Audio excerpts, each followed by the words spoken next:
है everyone, welcome again in my class roof education. फिलहाल के लिए आपको कुछ समझाने के लिए इसको इंग्लिश में कन्वर्ट किया है। आप ध्यान दीजिएगा। मैंने कहा आमिना अपनी परीक्षा के लिए पढ़ रही थी। ये देखो यहाँ पे वर्ब एग्जिस्ट कर रहा है। पढ़ना कोई काम ही तो है, यही तो वर्ब है। अब आप जरा इंग्लिश सेंटेंस में आइए तो आप पाओगे वर्ब बिल्कुल सेकेंड प्लेस पे लिखा हुआ है। This is the major difference between English and Hindi language. Hindi का जो लास्ट वर्ड होता है बेटा, लास्ट वर्ड, देखो यहाँ पे ये आखिरी शब्द लिखा है, ये वर्ब है। बट इंग्लिश में जगह नंबर 2 पर ही वर्ब लिख दिया जाता है, बोल दिया जाता है। और English is for speaking not for writing. तो जो बोल रहा है वही लिख भी पाएगा सही से।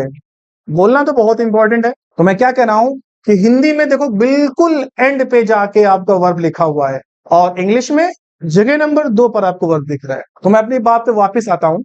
अब भी बेटा हम इंग्लिश को बोलना या कन्वर्ट करने की प्रैक्टिस नहीं कर रहे हैं। बहुत इंपॉर्टेंट पार्ट को समझते जा रहे हैं कि बहुत सारे बिगिनर्स भी यहाँ पढ़ रहे हैं। जैसे हिंदी के सेंटेंस में दो चीज बहुत इंपॉर्टेंट है।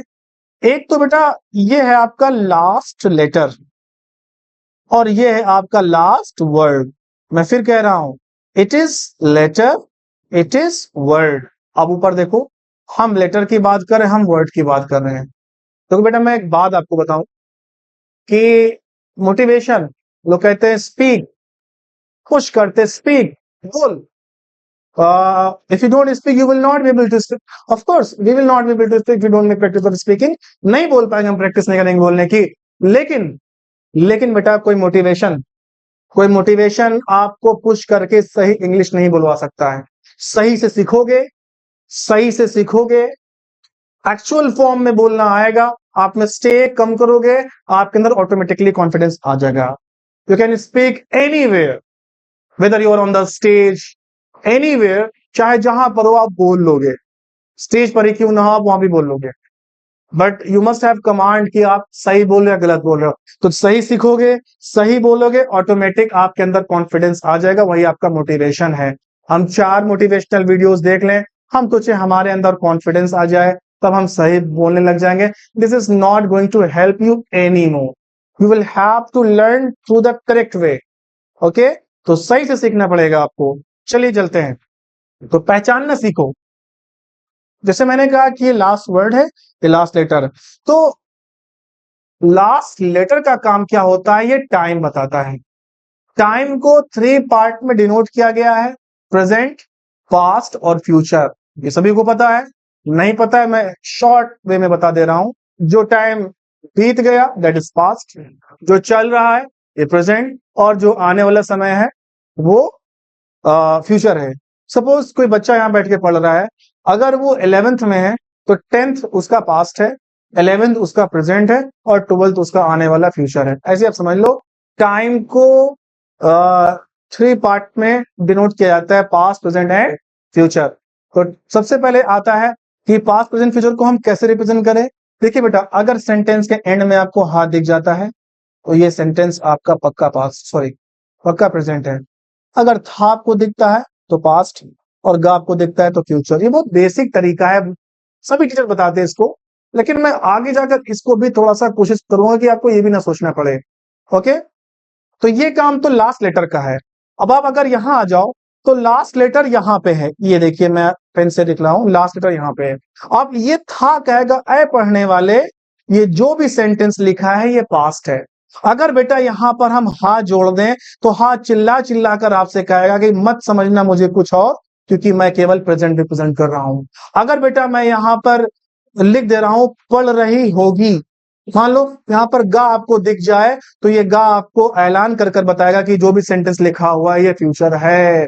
कितना आसान है कि लास्ट जो लेटर होता है वो आपको प्रेजेंट या पास्ट या फ्यूचर की पहचान कराएगा।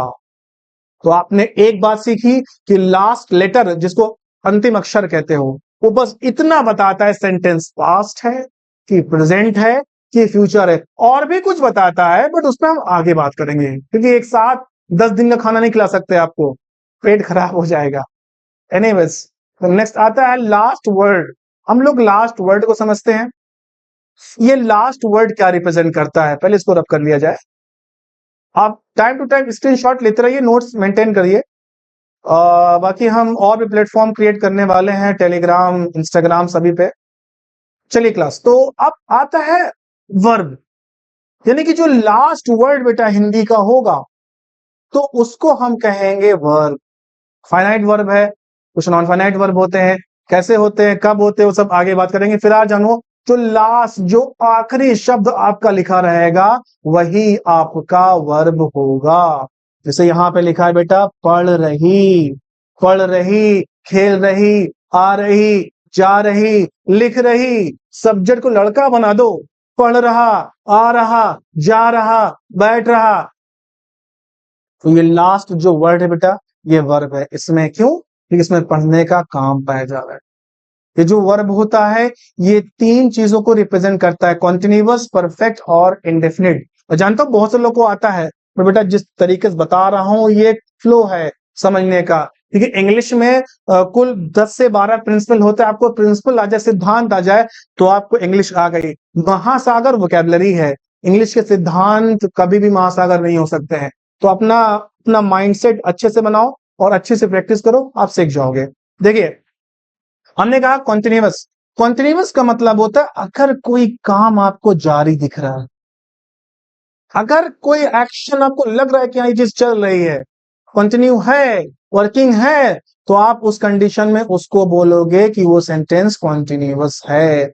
जैसे यहां पे लिखा है कॉन्टिन्यूअस, यानी यहां पे ये लिखा है पढ़ रही। अब पढ़ रही से लग रहा है कि हाँ कोई लड़की है जो पढ़ रही, दैट मीन्स वो काम चल रहा है, the work is going on. If the work is going on तो बेटा इसको आप बोलोगे कॉन्टिन्यूअस, आप इसको कॉन्टिन्यूअस बोलोगे। और इस लास्ट लेटर ने कहा कि मैं पास्ट हूं, तो ओवरऑल ये सेंटेंस आपका हो गया पास्ट कॉन्टिन्यूअस। ये उनके लिए है जो टीचर बनना चाहते हैं, ये उनके लिए है जो टीचर हैं और वीडियो को वॉच कर रहे हैं, और जो स्पोकन इंग्लिश के लिए इस प्लेटफॉर्म पे आए हैं। तो आप चाहो तो ऐसे याद करो पास्ट कॉन्टिन्यूअस, लेकिन पहचानना जान जाओ। आगे मैं अच्छे से ट्रिक आपको बताऊंगा कि आपको इतना नहीं सोचना पड़ेगा। बिकॉज अगर आप सोचो इंग्लिश बोलने में कि ये सेंटेंस पास्ट कॉन्टिन्यूअस है, लास्ट लेटर, लास्ट वर्ड, तो मैं कैसे फॉर्म करके एक साथ लाके एक फ्लो में बोल जाऊं, तो किसी भी लैंग्वेज में ऐसी कोई विधा नहीं होती कि इतना सोच कर आप बोल पाओ। आगे बढ़ते हैं, तो याद रखिएगा बेटा, ये लास्ट वर्ड ने बताया कि ये एक्शन कंटिन्यू है, जारी है, तो ये कंटिन्यूअस है। और इस था ने बताया कि ये पास्ट है, तो ये सेंटेंस आपका है पास्ट कंटिन्यूअस। अगर बेटा हम यहां पर है लिख दें, मान लो 1 मिनट के लिए थी नहीं लिखा है लिखा है। आमीना अपनी परीक्षा के लिए पढ़ रही है, तो पढ़ रही अब भी कंटिन्यू है, और हाँ ने कह दिया कि ये प्रेजेंट है, यानी अब सेंटेंस आपका बन गया प्रेजेंट कंटिन्यूअस। सेम वे, अगर बेटा यहां पर हा भी ना लिखो, आप यहां पर होगी गा लिख दो, तो आप ये पाओगे कि ये सेंटेंस आपका फ्यूचर है। अगर कॉन्टिन्यूअस है तो ये पूरा बन गया फ्यूचर कॉन्टिन्यूअस। उम्मीद है आपको समझ में आ गया। अभी इंग्लिश में कन्वर्ट नहीं करा रहा हूं, सिर्फ पहचान बता रहा हूं। मुझे नहीं भागना है सेंटेंस पे फौरन, जब तक मैं आपको इंपॉर्टेंट पार्ट सेंटेंस के ना समझा दूं। चलिए बेटा आगे देखते हैं। एक क्लास में कुछ एग्जाम्पल और लाया हूं, पहले आप समझ जाइए कि अगर कोई एक्शन यानी कि लास्ट वर्ड यानी कि वर्ब, अगर वर्ब बेटा आपका जारी है तो आप कंटिन्यूअस ही कहिएगा। अगर आप पाते हो कि मैं सर जो आखिरी शब्द देख रहा हूं या बोल रहा हूं या सोच रहा हूं वो पूरा है, यानी आप कोई ऐसा काम बोलने जा रहे हो जो पूरा है, तो वो परफेक्ट है। और अगर आपको लगता है कि ना तो पूरा है, मतलब ना तो जारी है और ना ही पूरा है, अगर आपको लगता है कोई काम आप ऐसा बोल रहे हो जो ना तो जारी है ना पूरा है, तो उस कंडीशन में बेटा उसको इंडेफिनिट कहिएगा। इसमें मैं बोल के बता रहा हूं, मैं पढ़ा रहा हूं, जारी है, आप पढ़ रहे हो, जारी है, सुनना आपका जारी है, लिखना भी आपका जारी है, सोचना भी आपका जारी है। लेकिन पिछली क्लास में मैंने पार्ट्स ऑफ स्पीच के यूज बताए थे, बताने का काम फिनिश है और थाने का पास, फिनिश ने कहा परफेक्ट, थाने का पास, तो सेंटेंस है पास परफेक्ट। जैसे मैं इंग्लिश पढ़ा रहा हूं, पढ़ा रहा कंटिन्यू है, और हूं यानी कि प्रेजेंट, तो प्रेजेंट कंटिन्यूअस है। पढ़ा रहा था पास्ट कंटिन्यूअस, पढ़ा रहा हूंगा फ्यूचर कंटिन्यूअस। सेम वे अब आप इधर देख लो, सेंटेंस में देख लो कि ये नीचे देखो पहले, उन्होंने अभी अभी अपना होमवर्क पूरा किया है। कुछ बच्चे कहते हैं है भी वर्ब है, नहीं बेटा वो अक्षर है भी वर्ब होता है, लेकिन उसकी कंडीशन दूसरी होती है, इसके बाद ही मैं डिस्कस करूंगा। पूरा किया में ऐसा लग रहा है कि हाँ कुछ तो पूरा किया गया है, समथिंग इज डन। पूरा कर रहा नहीं लिखा है, पूरा करता नहीं लिखा है, ना पूरा करता लिखा है ना पूरा कर रहा लिखा है, पूरा किया लिखा है, यानी ये काम बेटा पूरा है। और अगर ये काम पूरा है, अगर ये काम किया जा चुका है, तो इस सेंटेंस को आप परफेक्ट बोलोगे। और लास्ट में हा लिखा है, तो हा का तो बस एक ही काम है। हा का आप देखो यहाँ पे बस हा का एक ही काम है कि हा बताएगा कि जो भी सेंटेंस लिखा हुआ है वो क्या है, वो प्रेजेंट है। वो क्या है, प्रेजेंट है। यानी ये सेंटेंस आपका है प्रेजेंट, और इस पूरा ने बता दिया परफेक्ट। ओवरऑल इसको इसको आप कहोगे प्रेजेंट परफेक्ट। तो ये हम समझ गए प्रेजेंट परफेक्ट। ऊपर चलते हैं, यहां लिखा हुआ है मैं अभी पढ़ाई कर रहा हूं। छोड़ो, कर रहा यानी पढ़ाई कर रहा। अब कहोगे यार ये क्या चक्कर है, यहाँ पे पूरा देखो, एक चीज बता दो, बीच में बता रहा हूँ। पूरा किया दो शब्द मिलके एक वर्ब बना सर, इसमें तो पूरा भी है वर्ब, किया भी है वर्ब। ऐसा कुछ नहीं होता है। जितने भी हिंदी के शब्द हैं, अगर वो एक वर्ड में कवर हो जा रहे हैं, तो कुल मिलाकर उनको एक ही वर्ब माना जाएगा। जैसे पूरा किया को इंग्लिश में हम बेटा कहते हैं कंप्लीट। ऐसे ही यहाँ पे लिखा है पढ़ाई कर रहा, तो पढ़ाई कर रहे को हम कहते हैं स्टडिंग, इन्हें स्टडिंग हो जाएगा। तो पढ़ाई कर रहा, ये तीनों मिलाकर एक वर्ब माना जाता है इंग्लिश में। सर पहले हम मान लो यहाँ पर किया को वर्ब मान ले, पूरा ना माने, नहीं। इंग्लिश में जो चीज पहले आती है, हिंदी में जो चीज पहले आती है, इंग्लिश में उसको प्राथमिकता पहले दी जाती है। तभी कहा जाता है कि बोलो, बोलने से आपको आइडिया आता है। जैसे पूरा किया, यहाँ पे कंप्लीट यानी पूरा किया वर्ब है, यानी पूरा ने कहा, पूरा किया ने कहा परफेक्ट, और हाँ ने कहा प्रेजेंट परफेक्ट। तो पढ़ाई कर रहा, इससे क्या लगता है करने का काम कंटिन्यू है, वो तो कंटिन्यूअस। और हाँ फिर यहाँ पे चिल्ला चिल्ला कर आपसे बोलेगा कि ये क्या है, इट इज प्रेजेंट। तो ये मान चलो ये प्रेजेंट कंटिन्यूअस है। अगर बेटा आप यहाँ पर था लगा दो तो पास्ट कंटिन्यूअस, गा लगा दो तो फ्यूचर कंटिन्यूअस। अब ट्रेन 9 बजे आती है, आती, आ गई नहीं बोला, आ रही नहीं बोला, आती। ऐसा लग रहा है कि ये डेली का काम है। इंडेफिनिट आगे पढ़ाऊंगा और डिटेल समझाऊंगा, फिलहाल आप रफली समझ लो ऐसे। If the work is neither working not finishing, so in this way we will call the sentence indefinite. तो काम न जारी हो न पूरा हो, तो उस कंडीशन में हम उसको इंडेफिनिट कहेंगे, यानी ये सेंटेंस हमारा इंडेफिनिट है। और लास्ट में हा लगा है, तो हा आपसे कहेगा कि ऐ पढ़ने वाले, ये सेंटेंस आपका प्रेजेंट लिखा हुआ है। यानी हा ने कहा प्रेजेंट और वर्ब ने कहा इंडेफिनिट, तो ये सेंटेंस आपका है प्रेजेंट इंडेफिनिट।